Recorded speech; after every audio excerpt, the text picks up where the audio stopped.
This is the final part of a 3-part series discussing The Incredibles family dynamics. If you haven't yet, I recommend watching the first 2 parts before continuing.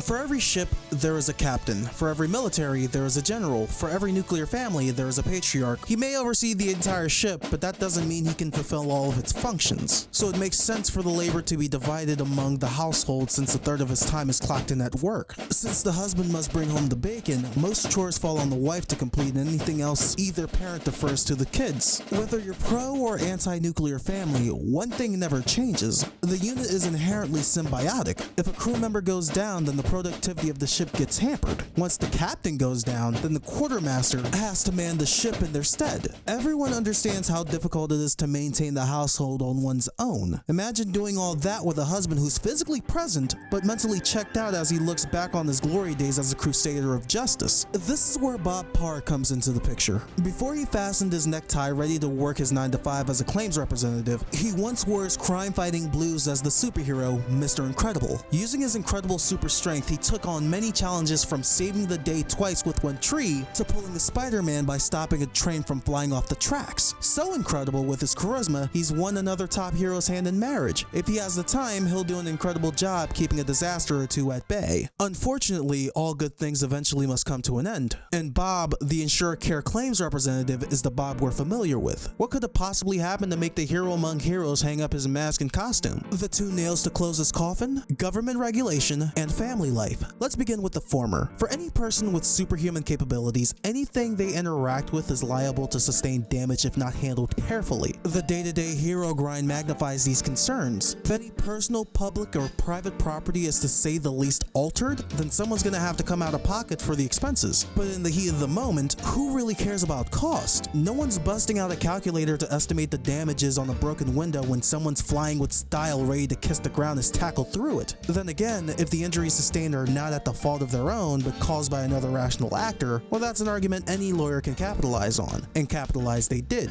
Mr. Incredible being sued for saving the suicidal man became the nexus point for all other superhero lawsuits, which bled the government coffers dry. Because of these court proceedings, the perception of supers changed for the worse. The heroes that were once seen as the bastions of public safety are now the dregs who disregard the damages they leave behind, and the only way to escape persecution is to relinquish their identity as superheroes. For the rest of their days, talk the talk and walk the walk alongside the average Joe. Now, looking at the latter, Mr. Incredible is great at what he does as a superhero. This new commitment, however, needs something more than just heroics. If we reference Ephesians chapter 5 verse 25 through 27 and chapter 6 verse 4, Bob is tasked to be a phenomenal husband and father. If Helen must submit herself to Bob, then he must do the same for her and everything else that comes with it. Mind you, in his interview spot, he does express some desire to eventually settle down and make a family. The key word being desire, or want, meaning he had a choice in the matter, much like how he chooses to wear his mask. But due to the sudden social and political shift, that choice was made for him. Helen's in the same boat, but she already knows the business. Take a back seat from doing hero work for her family's sake. Bob, unfortunately, does not share this sentiment because being a hero is all he has. The praise, the accolades, displaying his exceptional feats, being recognized for his bravery, and contributing to a society the way he knows best. Take off the mask of Mr. Incredible, and what is left?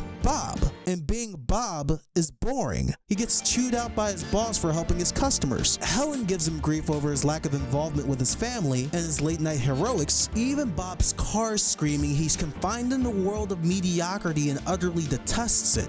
Essentially, while Helen keeps her eyes set to the present, Bob's nostalgia goggles are completely glued to his face. Instead of being upset with Dad, she's overjoyed that he used his powers, even asking for additional details as to not only give praise, but to briefly live vicariously through his little Quickster. His old friend Frozone questions whether they're flying too close to the sun as they moonlight as superheroes, and because of his actions, it's only a matter of time until the family's cover is blown again. But what can one say to an immovable object who worked alone at his prime and gets kick out of saving the day. Frankly, nothing outside of focus on the things that matter and stop being selfish, but even that'll fall on deaf ears. He's there for his family, at least on the financial side of things, but draws a blank most of the time on the parenting. Yeah, he won't go to Dash's 4th grade graduation because that's expected, but if the kid participates in sports so he can show off his talents, he'd buy a ticket to the event in a heartbeat. Anyone can be promoted to the next grade, but only a few can be athletes, let alone be on a team starting lineup. Athletes, much like heroes, must showcase a substantial level of competence for their chosen sport from the time they try out before even setting foot on the field to compete, which resonates with Bob. What screams excellence more than being placed based on performance and walking home with a trophy? Helen considers Bob's box of awards as junk, but that's his way of tangibly measuring how great of a job he's done once upon a time. A YouTube content creator named Emplemon highlighted 2 great points at the beginning of his video, Art of the Choke, regarding competition. History will only concern itself with an athlete's win-loss ratio, and that most of them will be remembered as losers. Now, it's not to say Bob cares solely about the trophies he's awarded. One of the most important attributes of a hero is their selflessness. For Bob, this trait is directly transferred over to his job as a claims rep.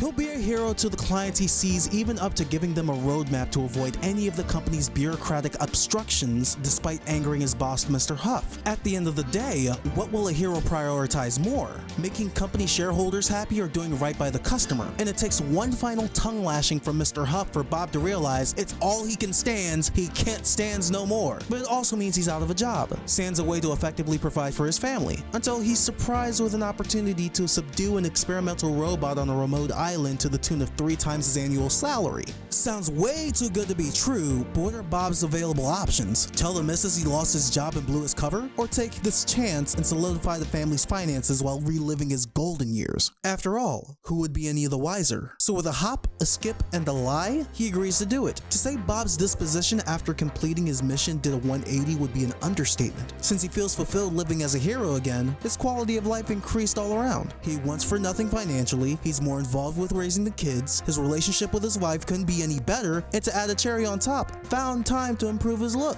Everything's coming up Millhouse for Bob right now, but there's an elephant with Mole Man's luck in the room. He can only keep the secret from his family for so long before his house of cards turns into a game of 52 pickup. Helen becomes suspicious with his daily affairs, and when called to complete another mission, he's greeted with a bigger and badder Omni-Droid along with its creator, Syndrome. I did a video on the character if you want further context. Just know he's not the biggest fan of supers and would love nothing more than to give Mr. Incredible the gift of a shallow grave. In its totality, Helen was correct for having this house rule. Standing out by displaying one's powers to any degree will attract a lot of unwanted attention. Before he's even able to bite the bullet and admit this is the case, Bob mourns the death of his family coming to save him. For all Bob knows, he failed in both his duties from the lies he's told just to reclaim the feelings of excellence from the past. 2 months of involvement with the family doesn't compensate for the years of lost time. Now that he's witnessed their demise, that chance to catch up is gone. Although Bob cries over this revelation, Syndrome reminds him of the fact that he worked alone. And he's right. He's alone when he clocks in the work. He's alone when he absorbs the daily exploits of other supers. He's generally alone in his ideology of going above and beyond in everything amongst most of his contemporaries. And like the other supers who are trying to fill the void, especially Gazerbeam, he can die on this island alone. However, lucky for him, he married Elastigirl, who isn't only just as bullheaded as he is when it comes to her principles, she's just as capable of dancing the superhero tango, and the kids learned a few steps in the process. It's great that he's reacquainted with his family, able to fight alongside them, and even hold himself accountable by apologizing for his partial commitment. Still, for some reason, he decides to face the final Omni-Droid on his own.